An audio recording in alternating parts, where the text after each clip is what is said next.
That's what the Mitsotaki's government is going to say. Ursula von der crazy. Yeah, even if we wanted to start up Nord Stream 1 and Nord Stream 2, even if we were sincere about finding some sort of ceasefire, a peace deal, a solution.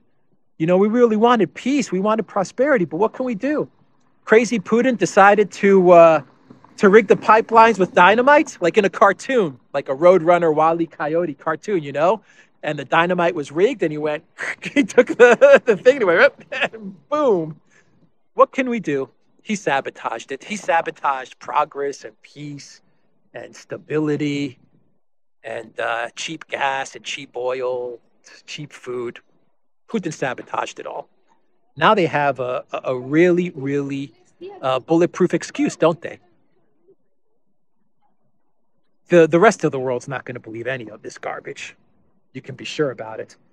When the investigation runs its course, when this 8th sanction package goes through, when the collective West screams about how Putin did this and did that, and how Putin in his infinite evilness and also infinite stupidity, because you would have to be absolutely stupid to do for Russia to blow up their own pipeline. But anyway, he's brilliant and stupid at the same time. But anyway, when they run with this narrative, the rest of the world, Middle East, Africa, South America, Asia, they know what's up. They know exactly what happened and who did what. For this, I have no doubt about it.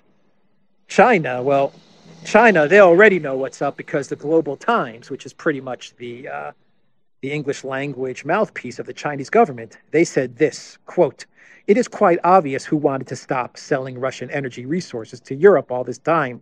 The United States of America. With this sabotage, the American government fulfilled 3 important foreign policy tasks at once. It reduced Russia's revenue from the sale of natural gas, increased its influence on European countries, and, among other things, received a good profit by increasing its own supplies of energy resources to Europe at high prices. Europe will suffer the most for the actions of American saboteurs," Chinese analysts noted. So the Chinese government is pretty much coming out and saying what Tucker Carlson a couple of days ago in his intro said, which is that we know who did this. We know who did this. Very, very interesting. The rest of the world, they're not going to buy any of this. They're not going to buy any of this. But sometimes I'm led to believe that the powers that be, they understand that they may have to rule over a multipolar world.